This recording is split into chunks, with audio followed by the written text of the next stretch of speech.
I now call this regular meeting of the Board of Education to order at 7 p.m. Please call the roll. Ms. Pearson? Present. Mr. Schubert? Here. Ms. McCall? Present. Ms. Bennett? Mr. Carpenter? Here.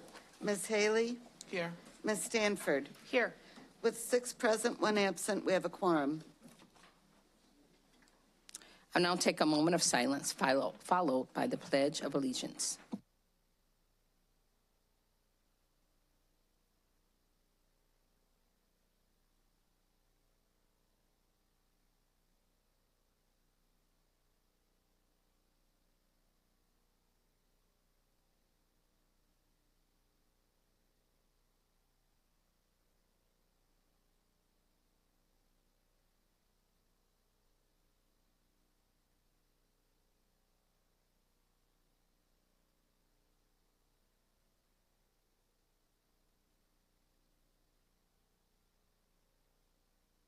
As we start each board meeting, it bears reminding the mission of Rockford Public Schools is to collaboratively engage all students in an equitable first-class education for a changing world.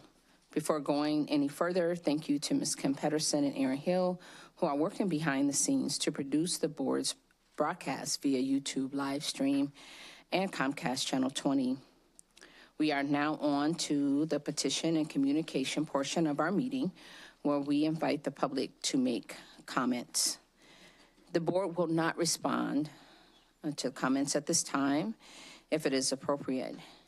You will be contacted in a timely manner by staff. Each speaker will be allowed no more than 3 minutes to address the board. It is not appropriate to discuss matters that will otherwise be confidential in such open meetings. If you look to your left, you will see 2 digital clocks. One shows the total time allotted to public comments, and one showing the total time for each speaker. We thank you for your cooperation with our guidelines. The first speaker for the evening, followed by is Ms. Flossie Horde, followed by Angel Brown. Ms. Angel Brown.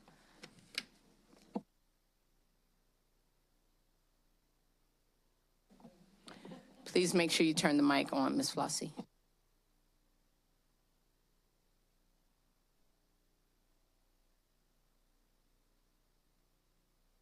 Assist her with the mic, please. Okay, thank you, young man. I'm here to express my concern about the different facility scenarios that the board, I think, will vote on tonight. Plan A, the IB program expand currently at Conklin, STEAM at West, grades 6 through 8, joining students from attendance boundary and Capel. B, IB, STEAM, IB 5 to 8, STEAM 5 to 8, Capel 5 to 8, expand West. West repurposed as a special program school. Then IB at current site Conklin, STEAM at Kennedy, 6 through 8, joining students from attendance boundaries. If I had to vote on one of these proposals, it would be C, because it's the only one that I see affect the students that's at the bottom of the barrel when it comes to academic progress. McIntosh, Lewis Lemon, and Ellis, students have the lowest performing test scores in reading and math, but I see nothing on the proposal that really address the students below the 5th grade. Now, you may have something in the works. If you do, I haven't been informed. And then the other thing I'm concerned about, I hear people always talking about parents. We need parents. How can you get parents to come out and be a part of a process that they don't even feel welcome, invited, or have knowledge of? And the first thing you probably will say, well, you got media, you got cell phone, you got tablets, you got this, you got that. It's nothing more important and make people feel welcome than for you to actually engage in community meetings, informing parents and community about the different plans the school district have. I'm disappointed that school board representatives do not come out to the community and share information with their constituent, but they would rather say this is a collaborative effort. I don't expect a school board member from the east side to come on the west side and address the issues that parents have on the west side. I think that's why we elect school board members, for them to come out to our community and share different situations and encourage parents to come out. If we could get more participation from the school board, maybe we could get more participation from parents. I feel like with all the resources the school district have, they can put more money and more programs in McIntosh, Kennedy, Ellis to bring up our children reading scores. You have gifted, Kappa, Montessori. You have the Promise program. You have all the elitist program, but they are confined to a zone, meaning that most of the students that live on the west side can't even participate in those programs. And most of them that probably would are so far behind that they probably wouldn't even pass the requirement to participate. So really, at the end of the day, your time is up. My time is up? Yes, ma'am. Well, I thank you for allowing me to speak. And really, I would invite you all to come to the west side of Rockford and participate in our RPS 205 School Board Forum. Thank you.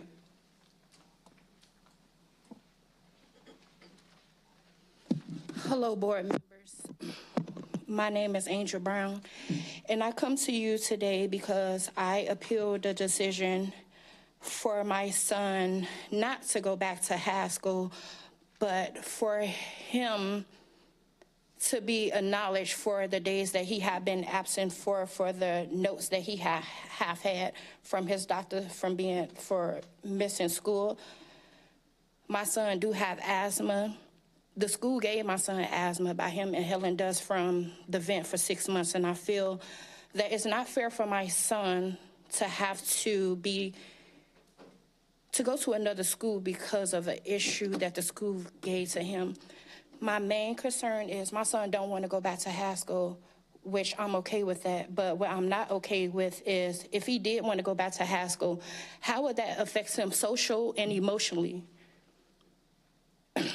I was given no resources for my son. I feel as though with Black children, especially young boys, it starts with situations like this. If I wasn't a good mother, if I wasn't a good mother, my son would be lost in the system, dropped off and picked up, and start to be a menace. Instead of picking up books, he probably end up picking up guns or being in the wrong crowd because nobody's not there for him. So all I'm asking is that you give these kids social and emotional skills. You give the parents the skills that they need to advocate for our kids. And sometimes y'all wonder why the graduation is low. It's because some of the kids, my son is finna go in 2nd grade. He's been bullied since early childhood. And it happens like this. They displaced. They're away from their friends. And there's certain things that they can't control. And y'all just dismiss them. And that's not fair for a 2nd grader to be dismissed for something that y'all did to him. So what I would like is you have to teach these kids about peer pressure. You got to teach these kids how to stand up for themselves. You got to teach these kids how to change laws. I'm not trying to come up here and just be combative all the time, but it hurts me as a parent to see my son not want to go back to a school. And I'm only up here just advocating for my child and other kids too. And just because parents is not here, it's not because they don't care. It's sometimes if they do miss work, that means that's food on the table. That means that's their car note. That means that's their rent. And sometimes they don't know how to deal with coming up here with you guys, because sometimes it's like preaching to the choir to you guys and you don't want to do choir director. And I get sick of coming up here, but I do it because if I don't do it, who will? Thank you. You're welcome.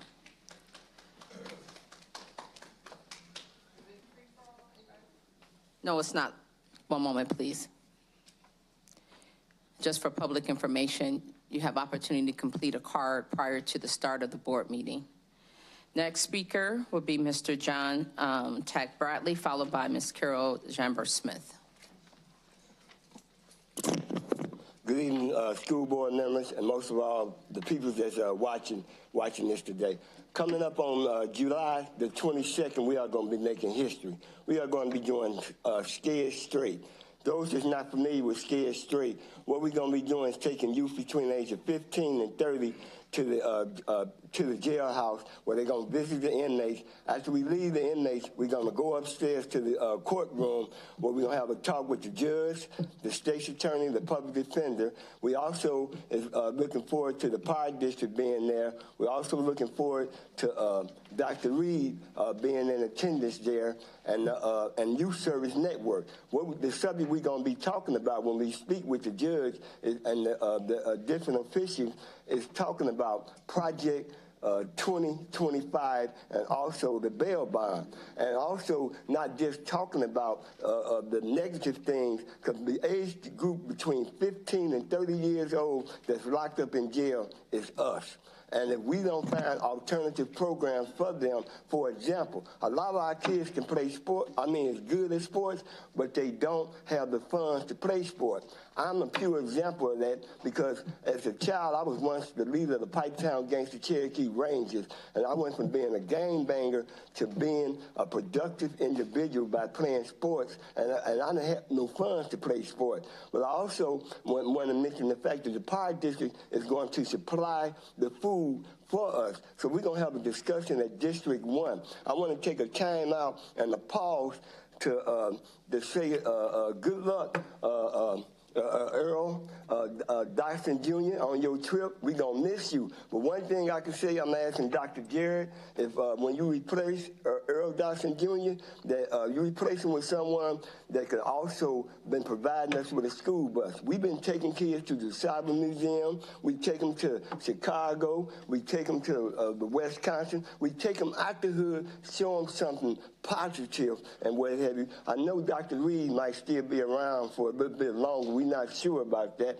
But anyway, if you replace them with someone that's still going to work with Brother John and provide us with a school bus so we can take the kids out the hood and show them that there's other positive things that's going on in our community. And guess what?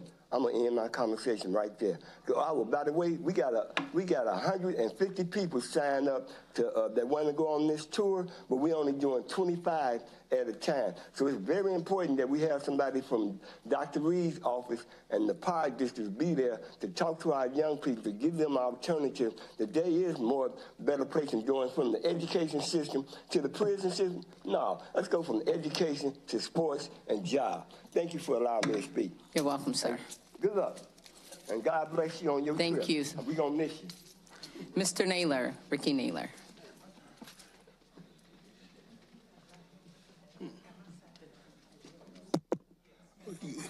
Good morning. Smith will come back to you. Good afternoon, board members. The community is kind of wondering, with this complaint that's been filed with the Office of Civil Rights, why you guys have not responded. Can somebody in this building at least say, without getting yourself in trouble with your lawyers, that said, when you read it, just say, we can't, if it's true, say, we are offended by what's in there. At least say that.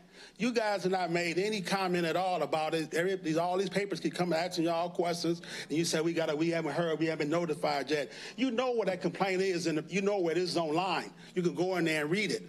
Now, the one thing these administrators are good at while they're sitting here is advancing themselves. But the thing about it, when they advance themselves to get that power, they don't know how to use it. When you get power, administrators, you use it for the greater good. You guys using that power just for yourselves, and this board is sitting here not holding you guys accountable. When is this board going to rise to the occasion? You guys talk about the student code of conduct. There is also a school board member code of conduct, too.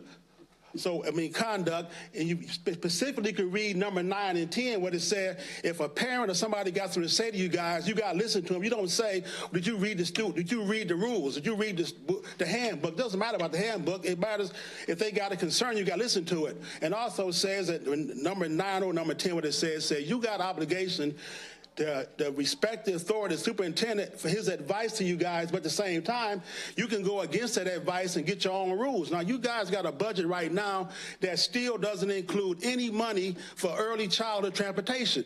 That money needs to be in there, and also your student service department keeps saying about what all these kids doing all these bad things, but yet when they came and spoke to you guys, they didn't ask for any money for mentoring.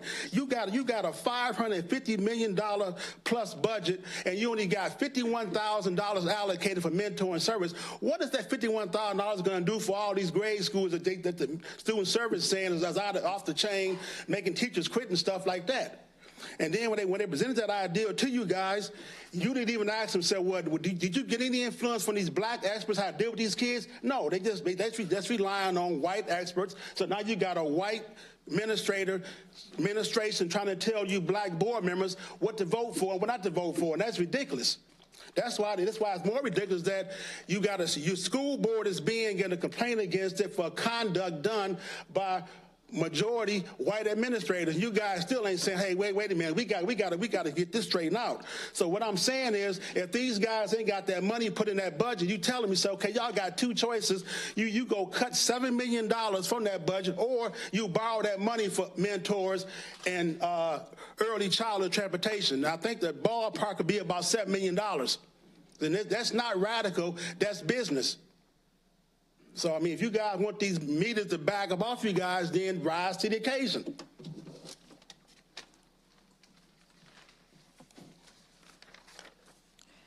We are now on, I'm so sorry. Ms. Jabor Smith, thank you for your patience. I appreciate you. Thank you for this opportunity to speak.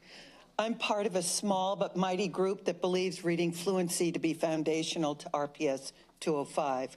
We know that children who do not read proficiently by 4th grade are 4 times more likely to drop out or fail to graduate on time than proficient readers. For almost 2 years, we've been reading about literacy, particularly that of K through 3, and speaking with people who have been involved in strategies to increase the literacy of their students. It is clear to us that pandemic-era remote learning drastically affected literary skills. It is clear to us that gaps persist between student groups, including by race and family income level. It is clear to us that a new approach to literacy instruction has been and continues to be needed. Our conversations and research have led us to believe that a successful literacy intervention program has 3 main components. The first component is prevention, the foundational instruction that prepares all students to read, regardless of risk factors or skill levels. It may include teacher professional development and coaching, curriculum selection, or school-level changes, such as group size or teacher-pupil ratios. High-quality preschool environments are an example of programming that contributes to strong early literacy skills and to proficiency in early elementary, particularly among English language learners and students from low-income backgrounds. The second component is intervention. That identifies individual needs and provides targeted supports for students with reading difficulties and may include an individualized plan with small group or one-on-one instruction. The third component is assessment that identifies students' reading challenges and monitors their progress. More than state and federal testing, classroom assessments administered K through 3 can be situationally appropriate and brief, but should be routine as they provide actionable feedback to teachers and families. There are many ways that you as a board can support the development and implementation of literacy strategies, such as creating a literacy policy that includes goals, literacy audits, and progress monitoring. Establishing a culture of literacy that includes creating a literacy leadership team. Providing professional learning opportunities that include coaching and practical learning for teachers and faculty. We are grateful for your work on the board and urge you to view district-wide literacy programs that increase the fluency of our students to be one of your highest priorities. Thank you. Thank you to all of our speakers. We are now on the items that proceed through Stakeholders Committee. Is there a motion and a second to approve items 3A? So moved. Second. Is there any discussion? Please call the roll. Ms. Pearson? Yes. Mr. Schubert? Yes. Ms. McCall? Yes. Mr. Carpenter? Yes. Ms. Haley? Yes. Ms. Stanford? Yes. The motion passes with 6 yeses, 1 absent.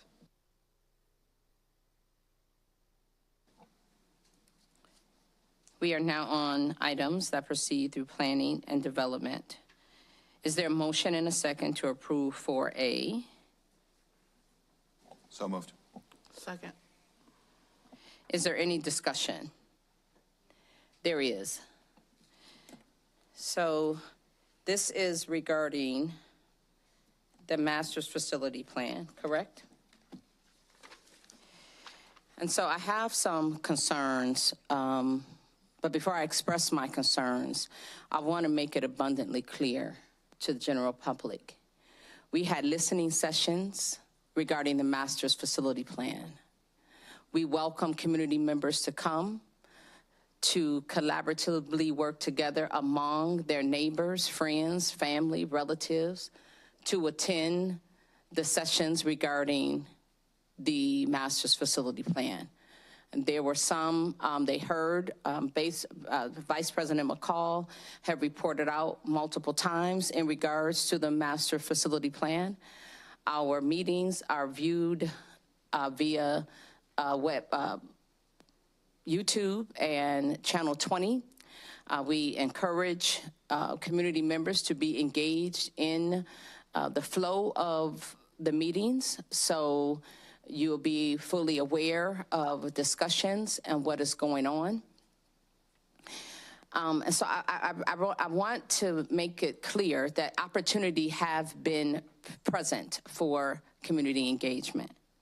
So my concern with the master's facility plan is, after I knew that it felt like something was missing. So, and I remember there was discussion, Mr. Phillips explained why we chose the DRL group, and I understand why. But what I found concerning is DRL group advertised master facility plan through the lens of equity. And we all understand that when we're meeting the needs of equity, meeting equity needs, that we are considering those that are most disadvantaged. And my question, and so we had a steering committee, and it comprised of community members, 2 board members. So my question, and to whomever wants to answer, because the chief of equity, diversity, inclusion, or belonging, however you want to look at, was not on the steering committee. And so it's difficult to support the master's facility plan when Kennedy, who it is very evident need attention and is the most disadvantaged. And that creates a problem when we invest in equity and yet our master's facility plan lacks equity. Mr. Phillips, will you please explain the why equity is missing as defined in the most disadvantaged in our master's facility plan? So I think the first question I'd like to answer is Jason Pope, Director of Recruitment, represented the Diversity and Equity Inclusion Department for Dr. Reed and his group.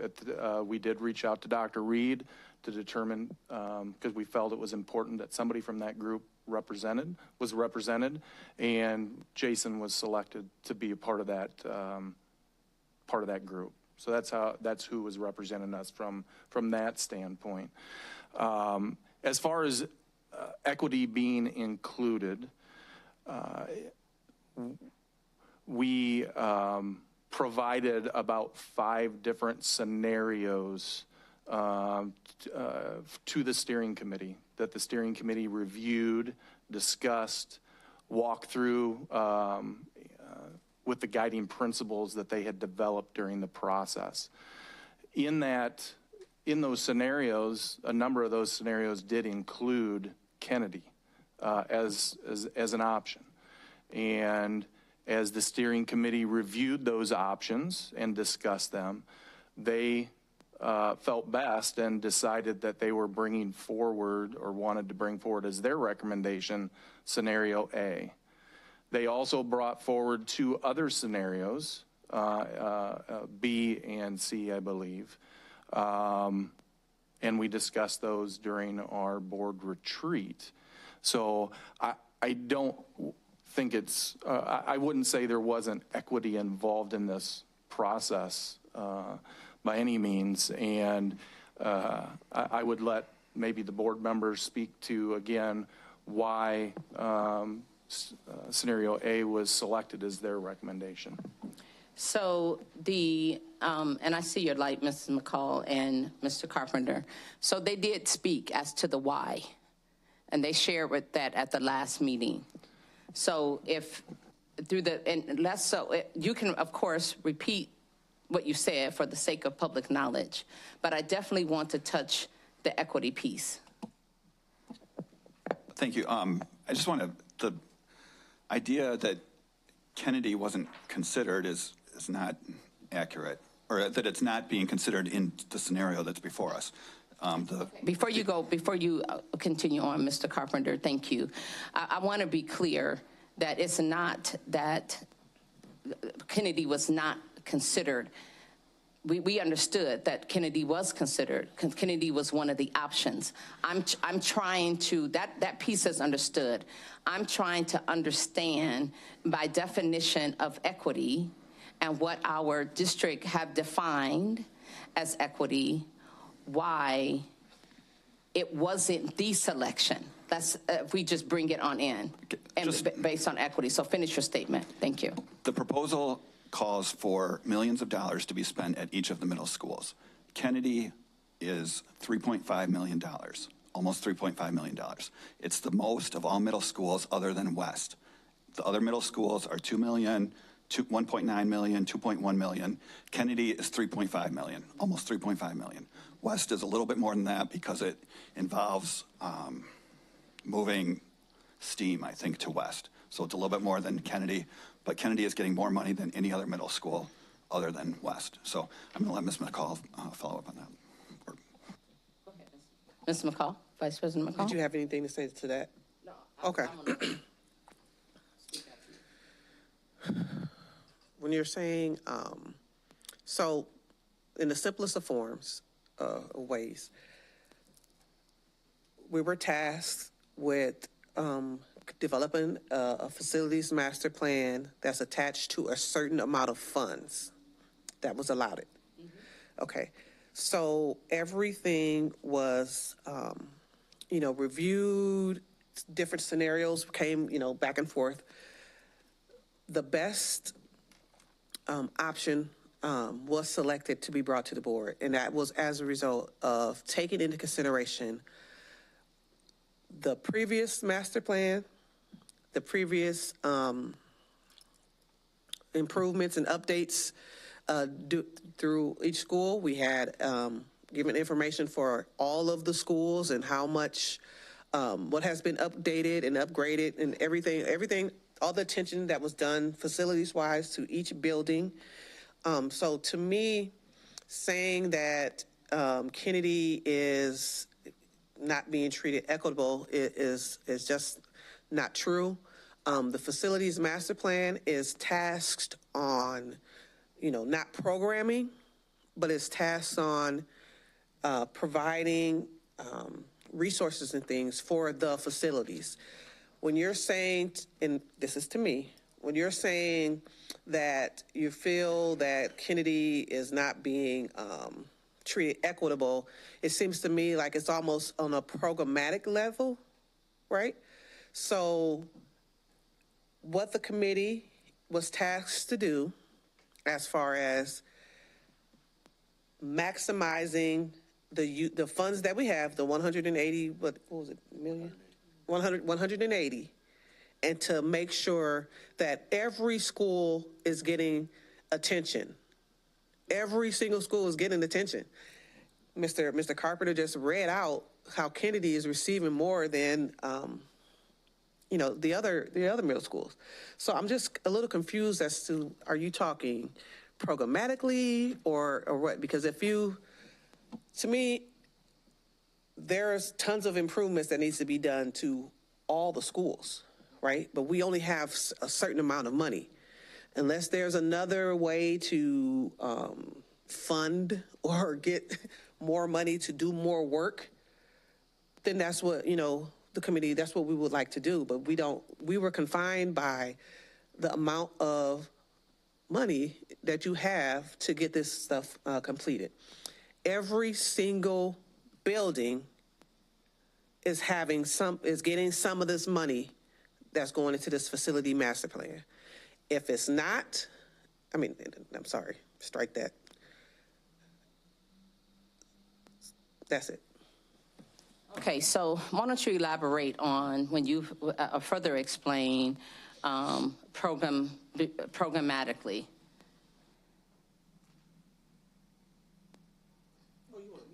Yeah, that was the terminology you used, because I see program. So programmatically, like what program is housed at the school, or what type of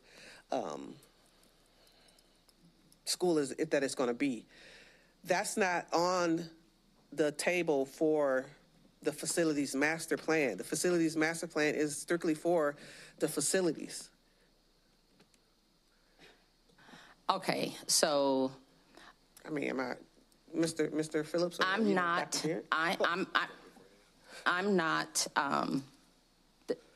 questioning the monies. And so let's go back. Let's go all the way back. How does RPS 205 define equity? Superintendent Jarrett, please answer that. Sure, I'd be glad to. The way we define equity as a school district is we want to eliminate predictability by zip code. The facilities master plan, and what that means on a personal level is ensuring that across the country, we struggle with predictability based on zip code. It's not unique to Rockford, but Rockford certainly has that issue as well. And what we, I believe, collectively aspire to do is do everything we can to make community investments, yes, facilities investment, yes, programmatic investments to ensure that happens. When I look at our facilities master plan from the lens of equity, I look at what Mrs. McCall cited about the school-by-school expenditures. That is one way to look at it. I also want to reiterate the commitment that the schools team, Dr. Reed and I and the cabinet have made to talk about how we can invest in Kennedy, because one way you can invest in Kennedy or any of the schools in our district is to combine special programs or things like that. That was not what the facilities committee elected to do, although that was an option. That does not mean we cannot come together as a leadership community and as a community as a whole, more importantly, and have conversations about what we can do to support Kennedy Middle School and help them. And so I am very committed to working with Dr. Reed, to working with the principal supervisor, as well as the principal from Kennedy Middle School, to come together to report back to the board about things that we have already done to invest in Kennedy. Kennedy is the most per pupil spending in the district right now. So that is another way you can show equity, is are you spending more money in a district? That is something a district can control. What we are talking about is equity of outcome. And equity of outcome is also very important, but that is something that takes time and investment to do. So we are very committed to analyzing what the facilities plan is doing, analyzing what we are already doing to invest in the students at Kennedy Middle School, which is the lens in which we're talking to this specifically, but also all of our schools, and then ultimately make recommendations to the board about any new investments that we need to make or reposition within that spending. But when I look specifically at the issue of Kennedy, there are two things that really jump out. One, the per school spending from a facilities master plan historically as well as currently shows that there is significant investment in the campus at Kennedy. Two, we are making the greatest investment per pupil spending of any school in the district. And that is because the board and the school district has focused on ensuring that schools that have the biggest challenges are getting the most investment. That is not unique to Kennedy. If you look at our district across the board, how we spend our money, we take great pride in the fact that schools that have the highest percentage of low-income students and the least experienced teachers are incentivized with additional budget dollars. Dr. Brown and his team ensures that. We ensure that as a board and a leadership team. So not only will we continue to make those investments in our schools to ensure we make progress towards equity results, we will continue to give special attention to Kennedy and report back to the board on what other things we can do to help our students there. Unfortunately, Kennedy is not the only school in our district that is struggling with academic achievement. We are really proud of the results that we're seeing on a preliminary basis. I think the board and the community is going to be happy to see significant literacy improvements based on our preliminary test scores, significant improvements in graduation rate, on track rate, and some of the core metrics I'm accountable for and we are collectively accountable for. And that ultimately is going to be the measure over time, is are we helping students that are furthest from opportunity eliminate that predictability by zip code and see those great results happen. So I think the Facilities Master Planning Committee that was very well represented by the board did an amazing job with some really significant resource limitations. And I am committed to continuing the work of equity by investing in Kennedy and all of our schools that need additional support moving forward, Board President Pearson. I think it's certainly the right question to ask, how are we going to support Kennedy?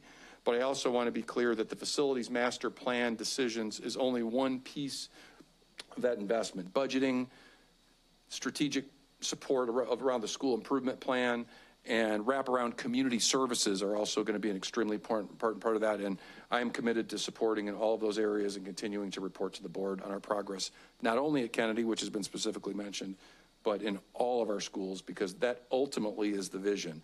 How do we get to a place over time through sustained effort and resource investment where zip code is less predictable in our community? We can't fix our whole country with this problem, but we can start with that work right here. And I'm proud of the work we have done with this board and continue to do to make sure those investments are greatest where the need is greatest. Thank you.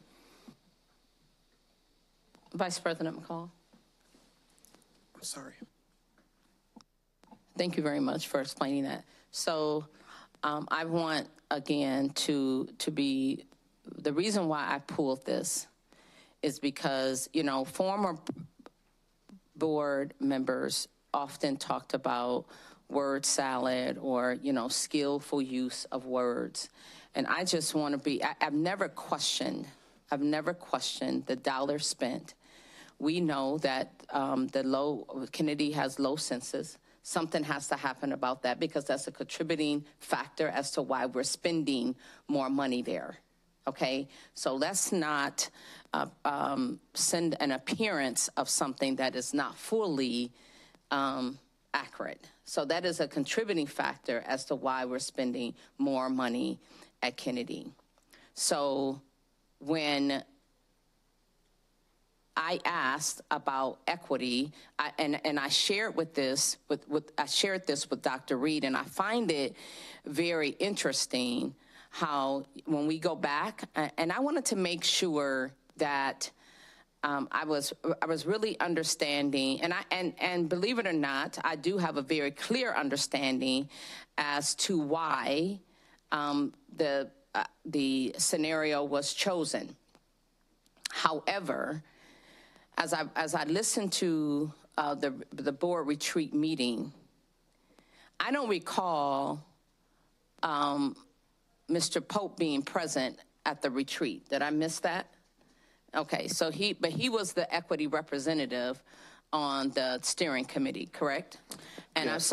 I'm trying to understand from did he report out what Dr. Reed is otherwise engaged, but So one piece that I did miss, Dr. Reed was part of the administrative committee that on a weekly basis met with the LR group and reviewed what was being discussed at the steering committee as well as progress throughout the facilities master plan. thank you. So at the retreat, Dr. Reed stressed very passionately about the support of Kennedy and making Kennedy a priority. And it was said, we will have conversation about Kennedy.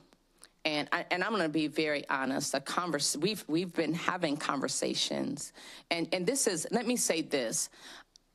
I understand that we have done some equity work, but I need board members to understand as well, because I know we have different perspectives.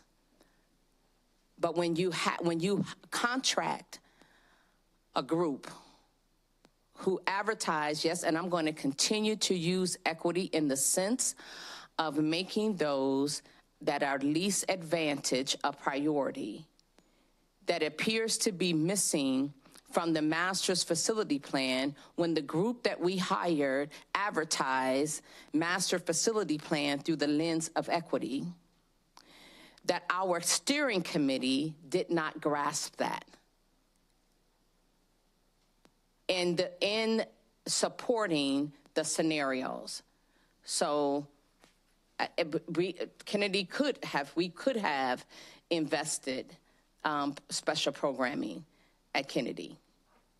So I just wanted to have this conversation because I wanted the public to know my why and why I cannot support the master's facility plan with the concerns, the layer of concerns that I have around targeted equity. Mr.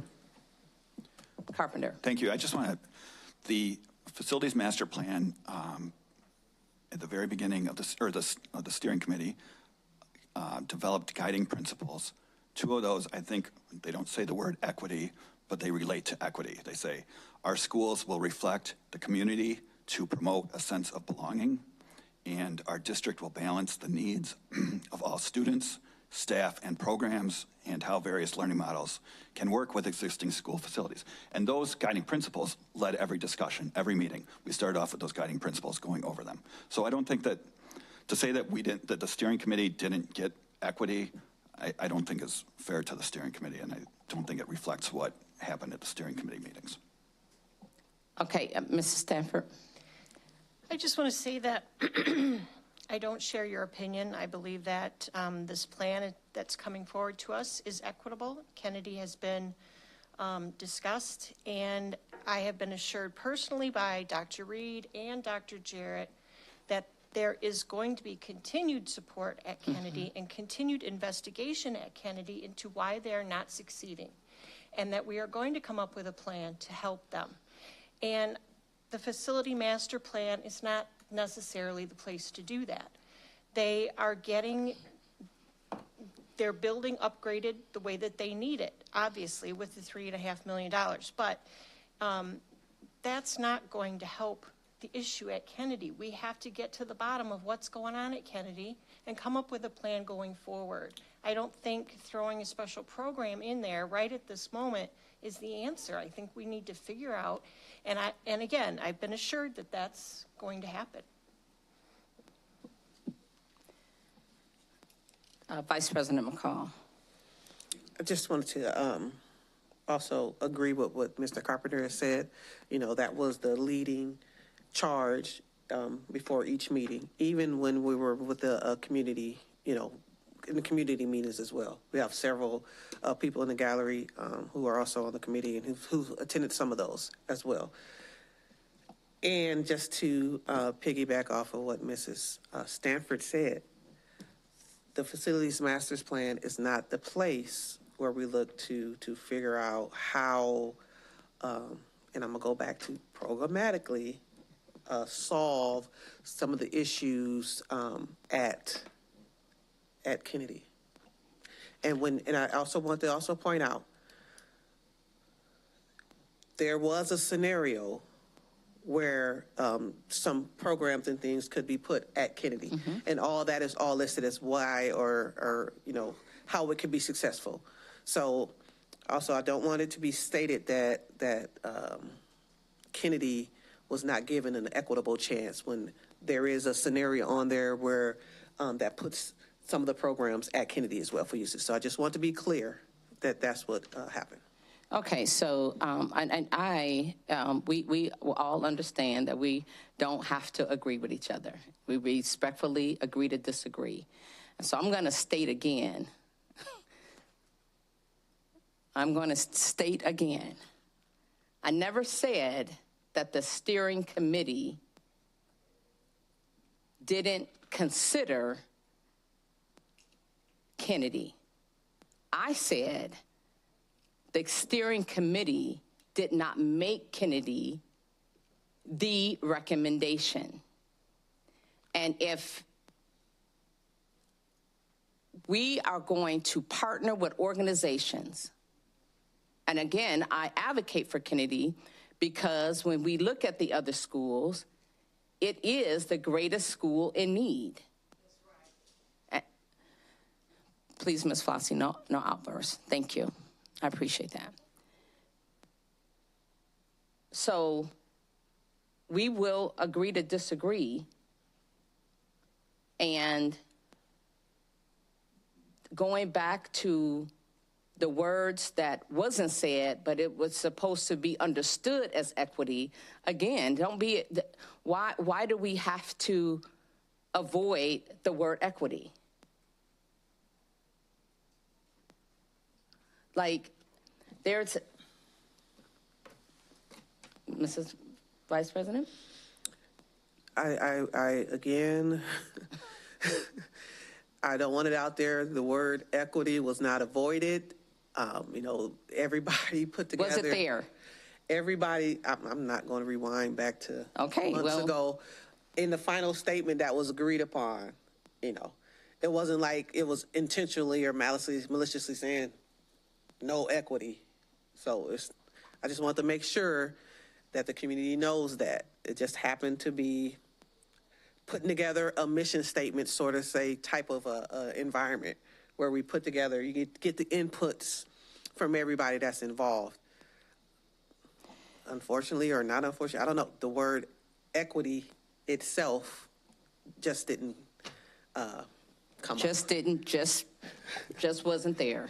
Just didn't come up. So it wasn't like, you know, it was, whatever you do, don't say the word equity. I don't want to present it like that. That's not how it was presented. We came up with the best statement that best described. We didn't put up there, use every word but equity. Mr. Carpenter. Thank you. We spent 10 minutes trying to figure out what equity meant tonight. So exactly. Putting the word equity in there or using words to describe what we mean, I would rather use words to describe what we mean than say we have to have a magic word in the statement. No magic word, but that, you know, we use parentheses all the time. I also, I want to thank the steering committee members. Me too. I was proud of the plan and the process that we used. Like you stated, we did have a lot of community input. We also got a lot of input from staff and other district employees. And I'm proud of the work that we did to implement a lot of that input from a lot of community members, a lot of staff members, and I think that the proposed facilities master plan reflects that input, and I encourage everybody to vote for it tonight, and I hope that we do. Thank you. Well, there was a consensus that you all already decided at the retreat, that you selected the scenario that you did. So We selected the scenario to bring to the board for right, approval. and it was later shared with me that the consensus was made to select that scenario. Because I had originally asked, would the scenarios, Attorney Holy, did I not ask you, would the scenarios be listed on the agenda? And your response was it was a consensus to go with scenario A. I don't have the sheet in front of me. But the consensus was done at the committee of the whole, right? But it was it was a discussion. A consensus is not a vote. That's something that we really need to get away from. And I think that when you listen to information, you don't have to ask the board members to support the vote. They already support your scenario. We're here to vote on it tonight, so. Exactly. I'm asking to vote. I'm hoping everyone will vote yes for it. I'm encouraging that. We're having discussion before the vote. Exactly. So I think that's when you make that statement. So that's why I said that. Mrs. Haley? I do want to state that as far as the retreat is concerned and the committee of the whole, the scenarios were presented before us. Mm-hmm. I think we had ample opportunity, and we did go through each scenario in detail.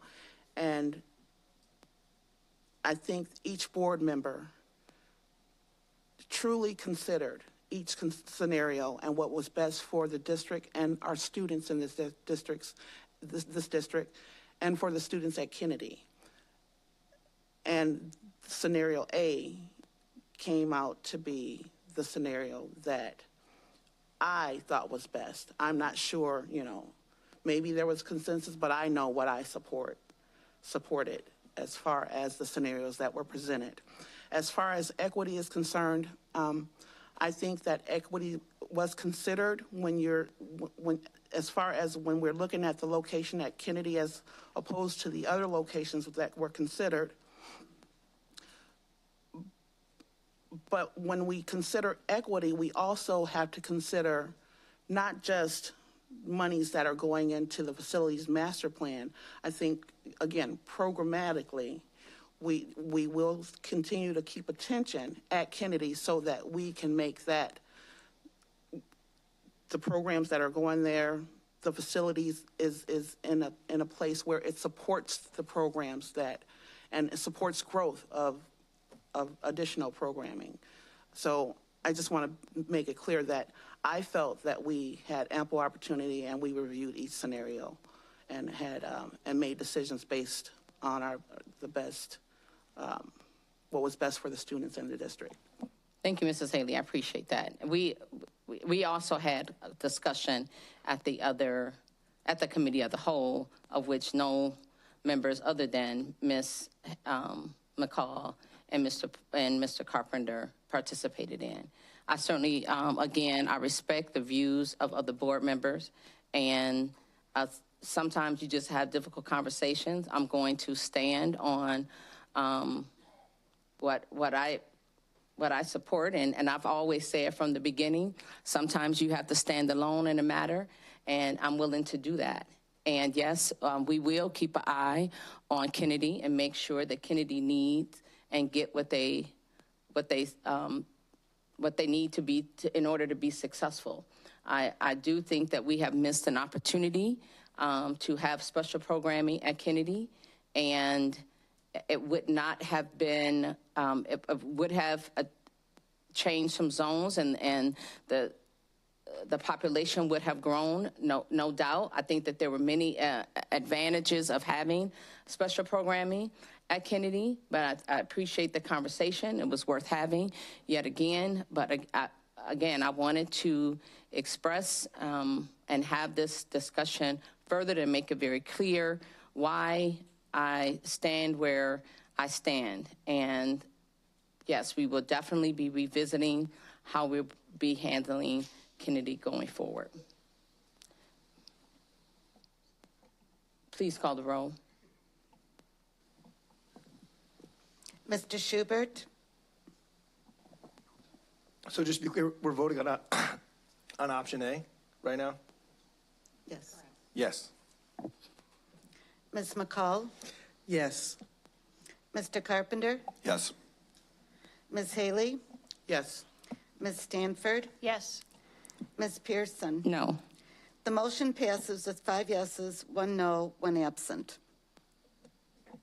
Thank you. Is there a motion and a second to approve item 4B? So moved. Second. Is there any discussion? Please call the roll. Ms. McCall, Yes. Mr. Carpenter, Yes. Ms. Haley, Yes. Ms. Stanford, Yes. Ms. Pearson, Yes. Mr. Schubert. Yes. The motion passes with 6 yeses, 1 absent.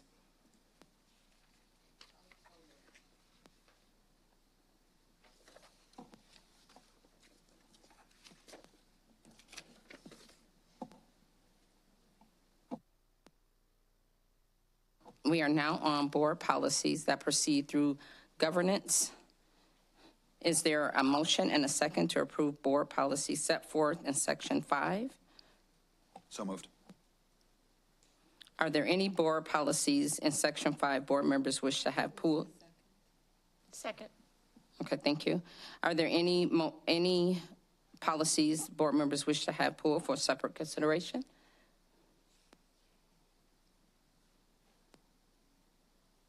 Is there any discussion? Please call the roll. Mr. Carpenter, Yes.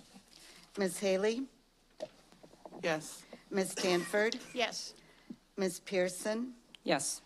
Mr. Schubert, Yes. Ms. McCall. Yes. The motion passes with 6 yeses, 1 absent. We are now on the consent portion of our meeting.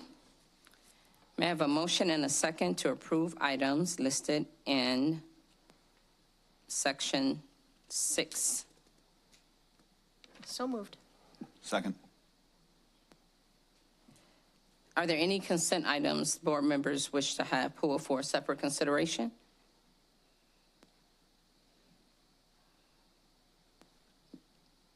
Mrs. McCall? Please call the roll. Ms. Haley, Yes. Ms. Stanford, Yes. Ms. Pearson, Yes. Mr. Schubert, Yes. Ms. McCall, Yes. Mr. Carpenter. Yes. The motion passes with 6 yeses, 1 absent. May I have a motion and a second to approve items in section 7, Planning and Development Committee? So moved. Second. Are there any consent items that board members wish to have pulled for separate consideration? 7C.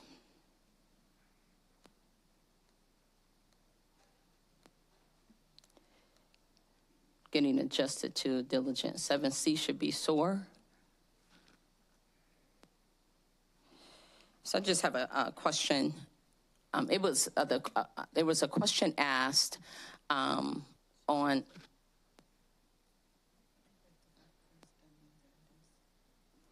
We're in.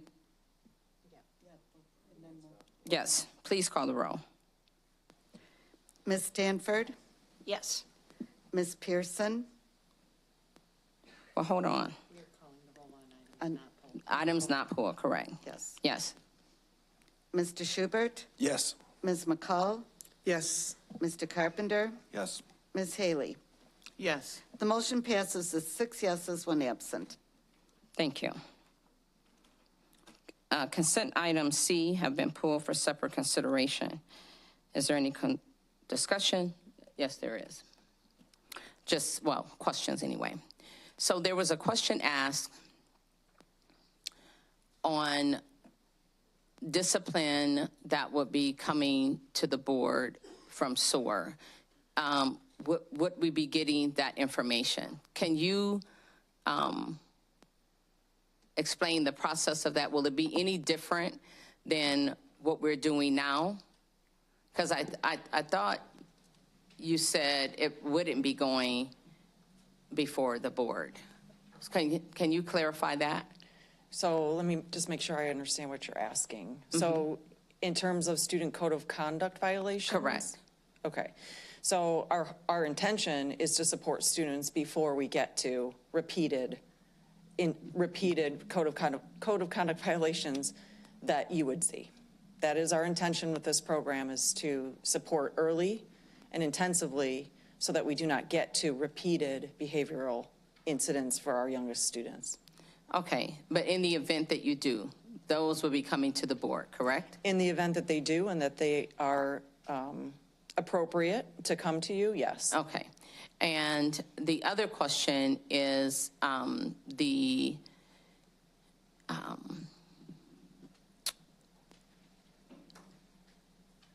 how the population, what would the determining factor be? Because I also understood you to say not every student would necessarily be accepted into SOAR Academy. Sure. I mean, there are some violations that we would keep students at the zone school for elementary, that we do that anyway right now. And if we're not seeing additional behavioral concerns with a student, if it's just one event, we may consider keeping them at a zone school location. So we would make those determinations with the building MTSS teams. So as the student, if a student is having behavioral concerns and they're moving through the MTSS team and the recommendations are made to need an additional, more intensive support, that's when my team, Student Services and Alternative Learning, would come together with that building to, one, ensure that all of the interventions were exhausted, appropriate interventions were exhausted, and make sure that that is the right location for a student. Okay, very good. But is there will there be ever an occasion where a student is not allowed to SOAR Academy? Weapon violations, that the student used a weapon. And defined as it is currently? It is in terms of an expulsion. It is not an expulsion program. We have that online digital program for elementary students who are expelled, and that will continue. Okay. Thank you very much. Please call the roll. Ms. Pearson? Yes. Yes. Mr. Schubert? Yes. Ms. McCall? Yes. Mr. Carpenter? Yes. Ms. Haley? Yes. Ms. Stanford? Yes. The motion passes with 6 yeses, 1 absent. May I have a motion and a second to approve the items listed in Section 8, Governance Committee? So moved. Are there any consent items? Thank you. Are there any consent items in Section 8 that board members wish to have pulled for separate consideration? Please call the roll. Mr. Schubert? Yes. Ms. McCall? Yes. Mr. Carpenter? Yes. Ms. Haley? Yes. Ms. Stanford? Yes. Ms. Pearson? Yes. The motion passes with 6 yeses, 1 absent.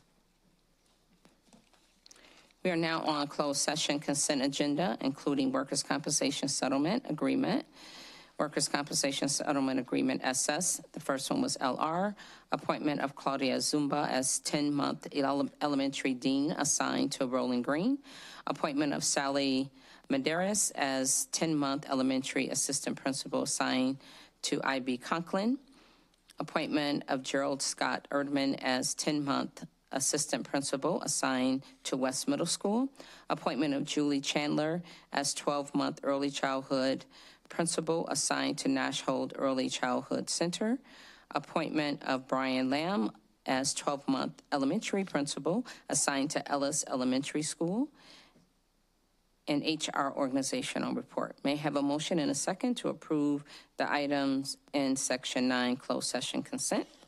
So moved. Second. Are there any closed session consent items that board members wish to have pulled for separate consideration? Please call the roll. Ms. McCall? Yes. Mr. Carpenter? Yes. Ms. Haley? Yes. Ms. Stanford? Yes. Ms. Pearson? Yes. Mr. Schubert? Yes. The motion passes with 6 yeses, 1 absent. We are now on student discipline, EIAs. May I have a motion and a second to approve the items in Section 10, student EIAs? So moved. Second. Are there any EIAs that board members wish to have pulled for separate consideration? Please call the roll. Mr. Carpenter? Yes. Ms. Haley? Yes. Ms. Stanford? Yes. Ms. Pearson? Yes. Mr. Schubert? Yes. Ms. McCall? Yes. The motion passes with 6 yeses, 1 absent. The next on our agenda is the superintendent's report. Dr. Jarrett, the floor is yours. Thank you. And I just want to once again reiterate support for the thousands of community members that in one way or another did participate in this process, and give a specific shout out to Mike Phillips for all the extra work he did along the way, for all of the board members for your multiple months of engagement, but specifically a shout out to both Paul and Tiana for the extra time you put in on many nights. So thank you to everyone on the board, the community, and the administration that came together. Certainly appreciate all of the very tough conversations we've had along the way. And I can assure the community that I remain committed to partnering with our entire community to ensure that we continue to make progress on equitable outcomes for students in this district. It is so important, and it will continue to be the focus, I know, of this board and of our administration. Thank you.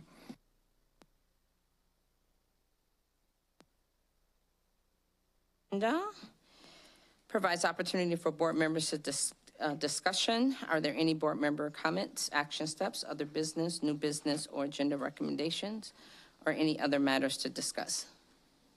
Vice President McCall.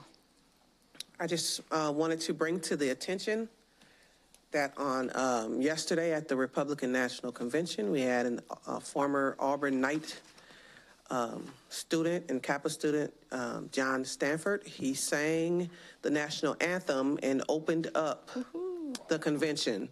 Again, that's he's a son of Danita Stanford from Pond's Funeral Home. But he sang and he opened up the national convention by singing the national anthem. So I want to shout out that, you know, Auburn Knights are everywhere.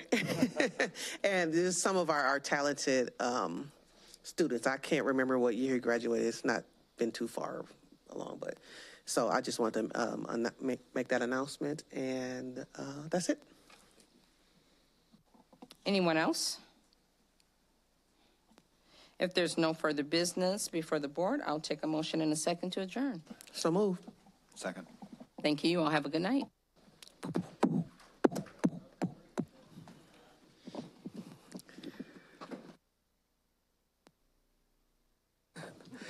Yeah, get out. It's over.